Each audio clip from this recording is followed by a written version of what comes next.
Hello everyone, अड्डा 24/7 में आपका स्वागत है। So SSC CGL 2017 is approaching now. बस कुछ ही महीने बचे हैं। Precisely the exam is scheduled in June. So when the exam is so near then we have so many doubts. बहुत सारे क्वेरीज हैं, बहुत सारे क्वेश्चंस हैं। कैसे तैयारी करें, क्या पढ़ें, कितना पढ़ें, क्या सही स्ट्रेटेजी होगी, ये सब आजकल हमारे दिमाग में चल रहा है। तो आज इसी टॉपिक को हम हैंडल करेंगे इस स्पेशल शो में। And we have a special guest with us, mister Ravishankar Singh. Ravishankar Singh is rank one holder in SSC CGL 2015।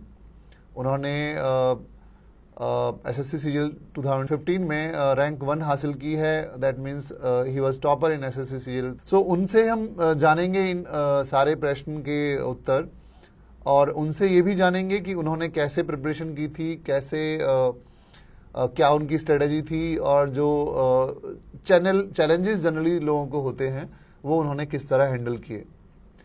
तो रविशंकर सिंह, आपका शो में स्वागत है। Thanks for coming. तो सबसे पहले तो रविशंकर, मैं आपसे जानना चाहूँगा कि कैसा लग रहा है आपको। आपकी रैंक 1 आई है एसएससी में, and I think this is a dream come true. Rank 1 is it's really big achievement. Yes, obviously rank 1 तो कंट्री में एक ही होता है, तो obviously it's a good feeling, A proud feeling. Actually जब मैं एग्ज़ाम के लिए प्रिपरेशन भी मैंने स्टार्ट की थी, तो लोगों की काफ़ी एक्सपेक्टेशंस थी। तो मुझे ये श्योर नहीं था कि आई विल गेट रैंक 1। मैं लोगों से कहा करता था कि I will get rank 100, somewhere in top 100 I will get, but rank 1 I. That was a surprise for me. काफ़ी अच्छा लगा, घर के लोगों को भी काफ़ी खुशी हुई। Really, I really appreciate, and it's really big achievement. So Ravi, सबसे पहले मैं आपसे जानना चाहूँगा कि ये क्वेश्चन है जो बहुत सारे स्टूडेंट्स ने मुझे पूछा है, और सबसे ज़्यादा दिमाग में आता है कि क्या सही स्ट्रेटेजी है एसएससी को क्लियर करने के लिए। क्या स्ट्रेटेजी बनानी चाहिए, because we have limited time. For example, let's say we are starting today and we have, let's say, approx 3 months or 4 months. तो हमारी क्या स्ट्रेटेजी होनी चाहिए एग्जाम को क्लियर करने के लिए? ओके, सो अगर 2017 की टारगेट है तो सबसे पहले स्ट्रेटजी, कोई भी स्ट्रेटजी बनाने से पहले अपनी असेसमेंट कर लेनी ज़रूरी है। और असेसमेंट के लिए मैं सजेस्ट करूँगा कि आप प्रीवियस ईयर्स की क्वेश्चंस बना लो और कंपेयर कर लो कि वो आपकी कट ऑफ से कितनी ज़्यादा है या कम है, और सब्जेक्ट वाइज आपके कितने मार्क्स आ रहे हैं आप वो देख लो।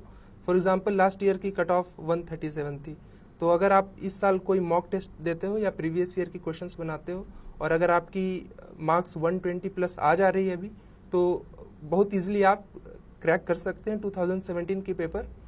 बस आपको फोकस 3-4 महीने फोकस स्टडी करनी है। और अगर आपकी उससे कम आ रही है तो भी आप ट्राई कर सकते हैं, स्ट्रेटजी बना सकते हैं, बट उसके लिए आपको काफ़ी मेहनत करनी पड़ेगी।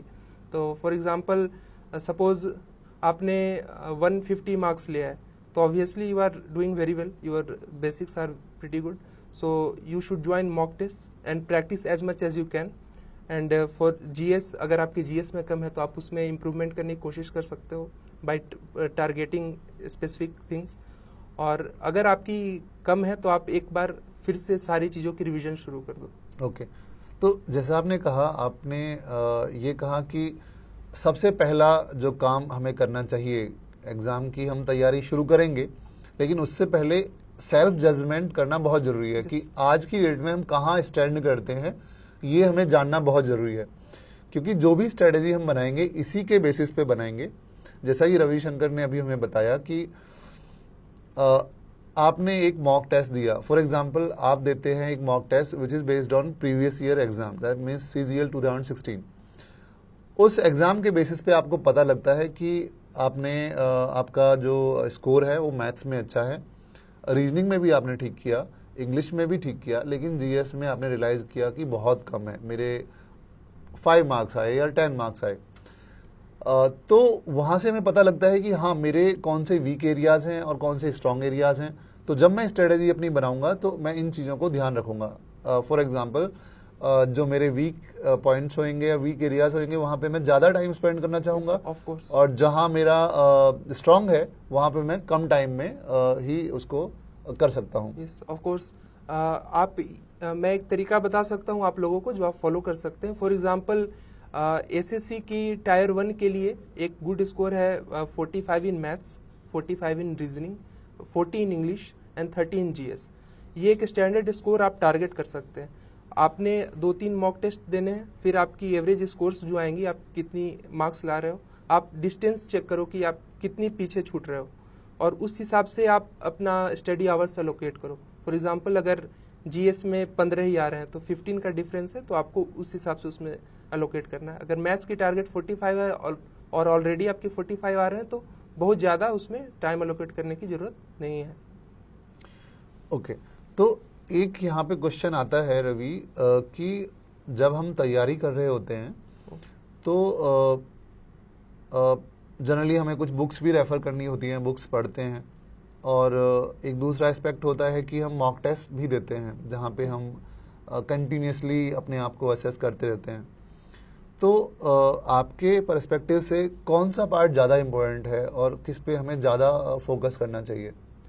एक्चुअली ऑल एस्पेक्ट्स ऑफ जो तैयारी की सारी एस्पेक्ट्स हैं वो सारी की सारी इम्पॉर्टेंट है। स्टार्टिंग तो ऑब्वियसली आपको बुक से ही स्टार्ट करनी है, टेक्स्ट बुक से स्टार्ट करनी है। For example NCERT for maths और जीएस। उसके बाद आपको कंपटीशन स्पेसिफिक कंटेंट्स भी पढ़ने हैं जो कि एसएससी के लिए स्पेशली तैयार की जाती है, और फिर आपको अपना लेवल असेस करने के लिए और मोर इम्पोर्टेंटली अपने लेवल में इम्प्रूवमेंट्स चेक करने के लिए मॉक टेस्ट काफ़ी ज़रूरी हो जाते हैं। फॉर एग्जांपल अगर आपने अभी तैयारी की, हो सकता है आपका 125 का लेवल है, फिर आपने सपोज मैथ्स में 30-35 का आपका स्कोर है, आपने 1 महीने पढ़ाई की, तो आपको तो लग रहा है अंदर से कि मेरी मैथ्स काफ़ी अच्छी हो गई, बट अभी भी वो स्टैंडर्ड पे पहुंची है या नहीं वो आप मॉक टेस्ट से ही पता लगा सकते हो। तो मेरा सजेशन है कि आप पीरियोडिकली 2 वीक या 1 वीक के बाद एक मॉक टेस्ट देते रहो to assess your improvement in preparation. Okay, तो आप रिकमेंड करते हैं कि हम वीक में एक टेस्ट अगर देते रहें, yes. एक या 2 टेस्ट पर वीक, तो that is a good kind of situation. या स्पेशली एग्जाम चूंकि अब बहुत नजदीक है तो अभी इसकी इम्पोर्टेंस काफी ज्यादा हो गई है। ओके ओके ओके, सो रवि ने हमें बताया कि जब आप तैयारी करें तो आपके पास लेट्स से अभी 3 महीने हैं प्रिपरेशन के लिए, तो इस ड्यूरेशन में आप अपनी टेक्स्ट बुक तो पढ़े ही, अपने कंसेप्ट्स को तो स्ट्रॉन्ग करें ही, पैरेलली मॉक टेस्ट भी देते रहें। ऐसा ना करें कि मैं पहले सारे कंसेप्ट्स कर लूंगा और पढ़ लूंगा और एग्जाम से 10 दिन पहले या 15 दिन पहले मैं मॉक टेस्ट दूंगा, राइट? यस। ओके, तो एक बहुत इंटरेस्टिंग क्वेश्चन है रवि, जो बहुत बच्चों के दिमाग में होता है कि आइडली एसएससी क्लियर करने के लिए कितने घंटे हमें डेली डिवोट करने चाहिए। आपने कितने डिवोट किए थे?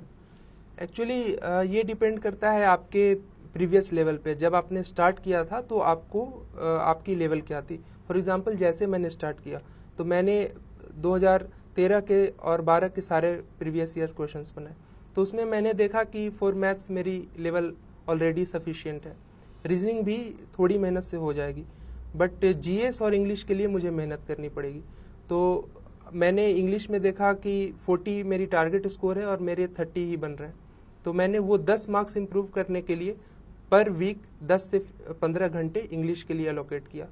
और जीएस मेरी 35 की टारगेट थी और मेरे को 25 आ रहे थे, तो उसके लिए भी 10 से 15 घंटे अलोकेट किया। और चूंकि मैथ्स और रीजनिंग की लेवल सही थी तो उसके लिए मैंने पर वीक 5 घंटे और 2-10 आवर्स 5 से 10 घंटे अलोकेट किया। ओके, तो बेसिकली आपने जो स्ट्रेटेजी बनाई वो पर डे के पॉइंट ऑफ व्यू से नहीं बनाई, पर वीक के पॉइंट ऑफ व्यू से बनाई, बिकॉज ये काफी जरूरी हो जाती है।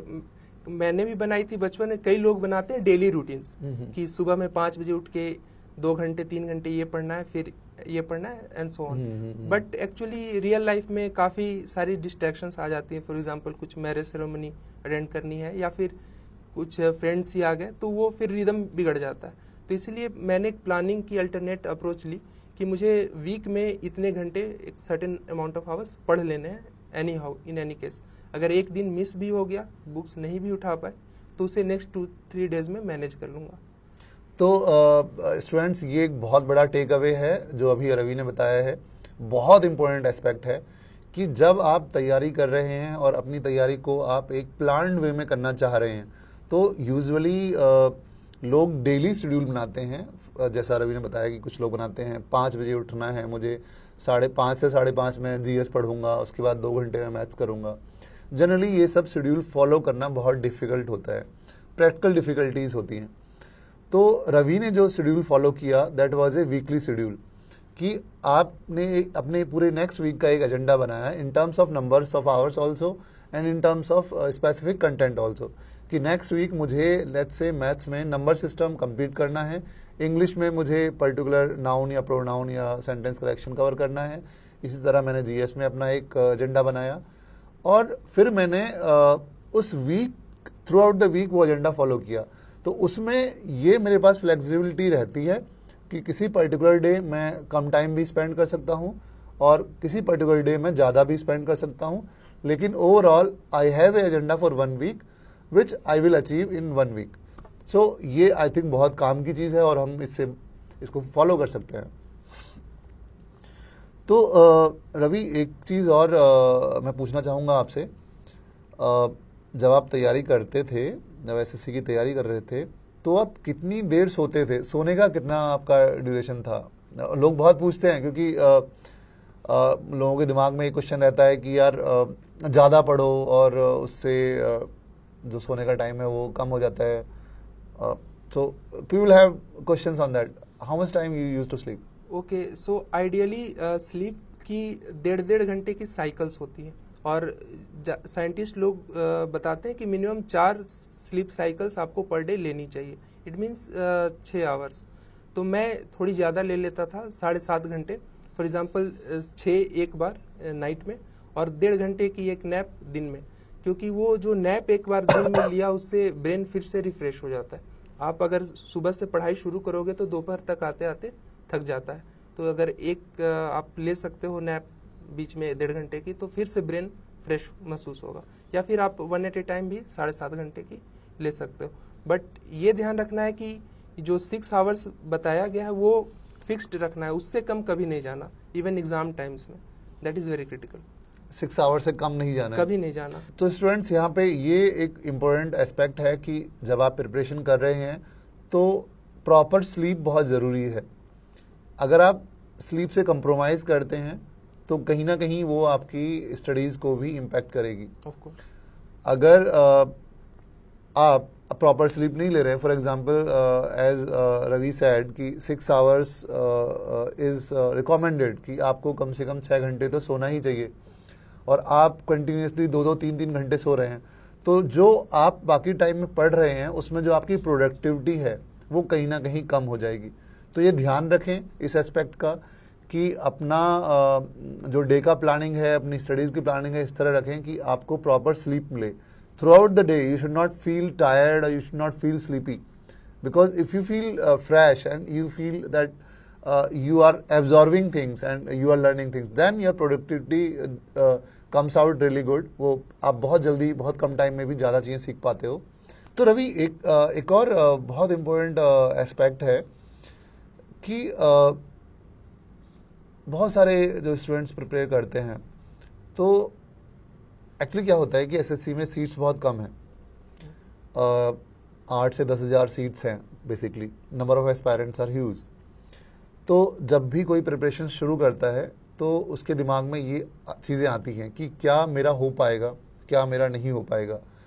और ये एक फियर ऐसा भी है जो एफिशिएंसी को भी इम्पैक्ट करता है।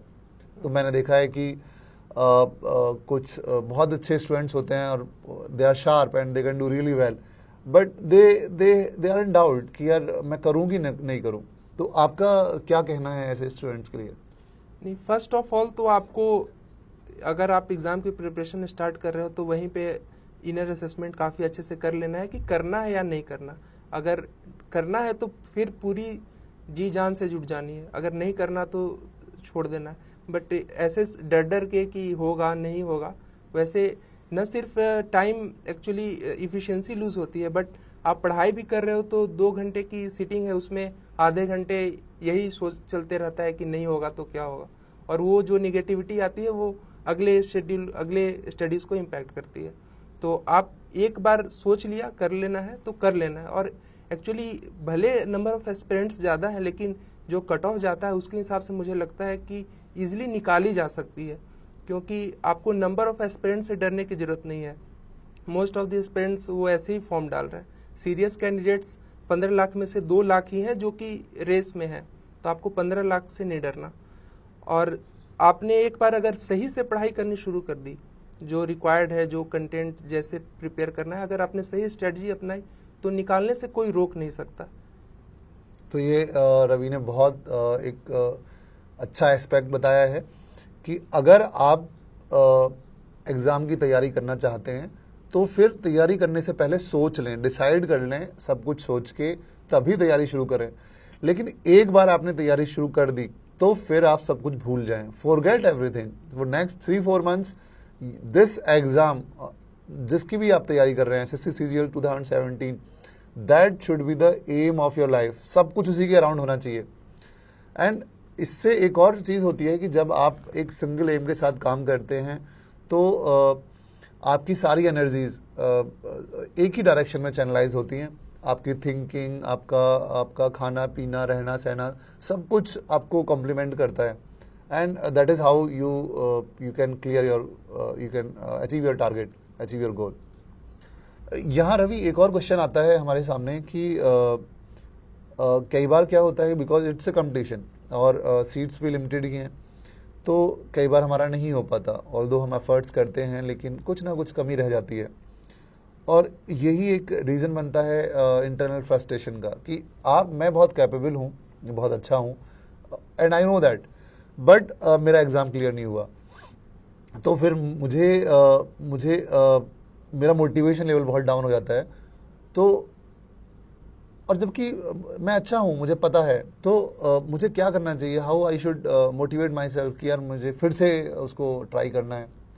ओके, सो सबसे पहले तो जो मेरा ऑब्जर्वेशन है कि लोगों में बार बार सक्सेस नहीं मिलती, उसके चलते फ्रस्ट्रेशन होता है। उसकी रीज़न ये है कि लोग कई सारे एप्लीकेशंस दे देते हैं, कई एग्ज़ाम्स में अप्लाई कर देते हैं, और हर एग्ज़ाम में बिना कंप्लीट प्रिपरेशन किए अपीयर होते हैं और एज ए रिज़ल्ट क्लियर नहीं कर पाते। तो एक्चुअली यहाँ पे प्रॉब्लम आपकी स्टडी की नहीं है कि आपने पढ़ा नहीं या आप मेहनत नहीं कर रहे। आप एक्चुअली हर एग्ज़ाम के लिए प्रिपेयर तो नहीं कर सकते एक ही बार में, कि एसएससी के लिए भी कर लिया या फिर रेलवे के लिए भी कर लिया या फिर यूपीएससी के लिए भी कर लिया। सारे एग्ज़ाम्स की एक साथ प्रिपेयर नहीं कर सकते। तो मेरा सजेशन होगा कि अगर आपको इस तरह की प्रॉब्लम्स हो रही हैं फ्रस्ट्रेशन की, तो आप इनिशियली बाकी सारे एग्ज़ाम्स छोड़ दो, बस एक एग्ज़ाम पे फोकस रखो फॉर द टाइमिंग। सपोज 2017 की सीजीएल है, वो आपकी टारगेट है, तो फिर भूल जाओ कि इस बीच में जो भी अदर पेपर्स आ रही हैं उसको इग्नोर कर दो। सेकेंड चीज़ है कि फ्रस्ट्रेशन जहाँ तक की बात है, रिजल्ट आ रही है नहीं आ रही है, या फिर मुझे 1 साल में निकाल लेना है, नहीं तो फिर क्या होगा, वो सारी थॉट्स दिमाग में लानी ही नहीं है। गीता में एक कोट था जो कि काफ़ी सही एप्लीकेबल है कि कर्म करो फल की चिंता न करो। इट मीन्स कि आप एग्ज़ाम के लिए बस प्रिपेयर कर सकते हो, 90% आपकी एफर्ट है, 10% लक है। तो आप क्या कर सकते हो, ये 90% पे पूरी तरह फोकस कर सकते हो कि मुझे एटलीस्ट जो 90% मेरे हाथ में है उसमें कुछ कमी न छूटे। अगर वो कोई लक वगैरह आ जाता है तो वो अपने हैंड में नहीं है, तो उसकी टेंशन नहीं लेनी। और अगर रिजल्ट नहीं भी आती है, सपोज 2017 में दिया और नहीं आया, तो इसमें कोई भी फ्रस्ट्रेट होने की बात नहीं है। अगर आपने अच्छा से दिया तो ऑफ कोर्स आप 2018 के लिए ऑलरेडी काफ़ी अच्छा प्लेटफॉर्म बना चुके हो, तो बस थोड़ी सी और पुश करनी है और 2018 क्लियर हो जाएगा।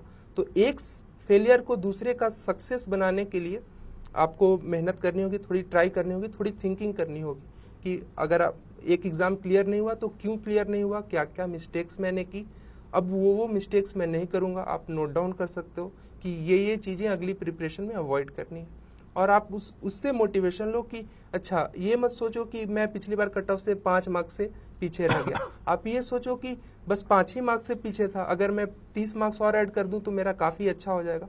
30 मार्क्स हर पेपर में 5 से 10 मार्क्स है, नॉट ए बिग डील, वो आप इम्प्रूव कर सकते हो इजिली। तो ये बहुत अच्छा मैसेज है हम सब के लिए कि आप अपनी फेलियर्स को ही सक्सेस का स्टेप स्टोन बनाएं। जहां आप फेल हुए उसको एनालाइज करें, क्योंकि उन्हीं फेलियर से आपको पता लगता है कि कहाँ आप लैग करते हैं और कहाँ आप इम्प्रूव कर सकते हैं। तो जैसा रवि ने कहा, I totally agree with him कि अगर आप 5 मार्क्स से रह गए हैं तो इसका मतलब ये है कि नेक्स्ट एग्जाम के लिए आप बाकी कंपटीशन से बहुत आगे हैं। You are very close to your target. So you should think the other way round कि अब आप जब नेक्स्ट CGL 2017 या 18 में अपीयर होंगे तो आपके पास एक एडेड एडवांटेज है। आप एक पहला एग्जाम दे चुके हैं, तैयारी कर चुके हैं, and last time you are very close to your goal, which means that this year your success chances will be quite high. So you should be very confident and you should take this in a positive way. Friends, आज हमने बहुत सारी रवि से बात की और बहुत कुछ सीखा हमने। उन्होंने जो अपनी सक्सेस स्टोरी से रिलेटेड हमें एस्पेक्ट बताए, अपनी प्रिपरेशन से रिलेटेड, और जो जिस तरह की उन्होंने स्ट्रेटजी फॉलो की, वाकई वो बहुत कुछ सिखा सकती है हमें। तो Ravi, before we close the show, would you like to give some final thoughts to our students? कुछ कहना चाहेंगे हमारे aspirants से आप? जैसे अभी एग्ज़ाम में करीब 3 से 4 महीने का टाइम है, तो घबराने की ज़रूरत नहीं है। वो 3-4 महीने हर एस्पिरेंट्स के पास है, किसी के पास ज़्यादा टाइम नहीं है। बस अगर आपको रेस में आगे निकलनी है तो बस एक मंत्र दिमाग में रखिए कि टाइम अभी से वेस्ट नहीं करना है। जितना भी टाइम है आप उसको फुल्ली यूटिलाइज करो, इस अपनी प्रिपरेशन के लिए पूरी तरह फोकस्ड होके। कोई भी नेगेटिव थॉट्स वगैरह दिमाग में लाने की ज़रूरत नहीं है। अदर थिंग इज़, आप अभी से जो 100 दिन है, 110 दिन है, उसको डिवाइड कर लो कि आप कितने आवर्स पढ़ाई कर सकते हो। उसको आप एलोकेट कर लो सब्जेक्ट वाइज कि किस सब्जेक्ट्स में कितनी रिक्वायरमेंट है, और आप फोकस्ड होकर तैयारी करते रहो। और अगर टाइम वेस्ट नहीं किया तो आई कैन गारंटी यू आपका निकल जाएगा। So that was the show and I hope आप सबने बहुत कुछ सीखा होगा इस शो से। So Ravi, thanks for coming to the show and it was really helpful. Okay, thank you sir for giving me the opportunity to present my views and my strategy to the aspirants. I hope कि उनको भी ये helpful लगे। Thanks for coming on the show. Okay, thank you sir.